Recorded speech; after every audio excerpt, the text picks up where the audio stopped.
بسم اللہ الرحمن الرحیم۔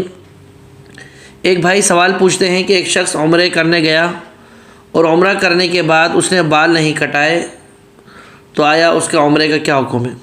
اور وہ کہتا ہے کہ میں یعنی ان کا بال نہ کٹانے کا پہلے سے ارادہ تھا کہ میں عمرہ کروں گا لیکن اپنے بال نہیں کٹاؤں گا اور دم دے دوں گا، تو آیا اس عمرے کا کیا حکم ہے؟ تو یاد رکھیں، ایسا کرنے سے عمرہ تو ہو جائے گا، لیکن اگر کوئی شخص بولے کہ میں ایسا کروں گا کہ بال نہیں کٹاؤں گا، دم دے دوں گا، عمرہ اس کا ادا ہو جائے گا، لیکن یہ بہت غلط سوچ ہے۔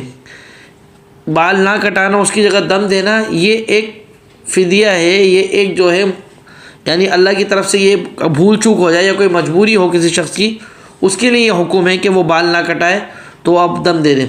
لیکن ایسی سوچ رکھنا یہ تو ایسا ہے کہ جیسے کوئی شخص بولے کہ میں سگنل توڑ دوں گا اور جو فائن ہوتا ہے وہ میں ادا کر دوں گا، میں کسی کو قتل کر دوں گا، اس کا جو فائن بنتا ہے وہ میں ادا کر دوں گا، یہ تو وہی مثال ہو گئی۔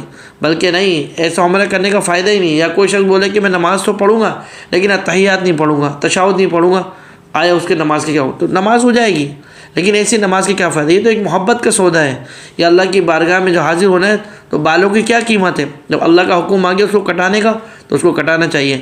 لہٰذا ایسی سوچ کو ختم کرنا چاہیے۔ اللہ پاک ہمیں ان باتوں کو عمل کرنے کی توفیق عطا فرمائے۔ وآخر دعوانا ان الحمد للہ رب العالمین۔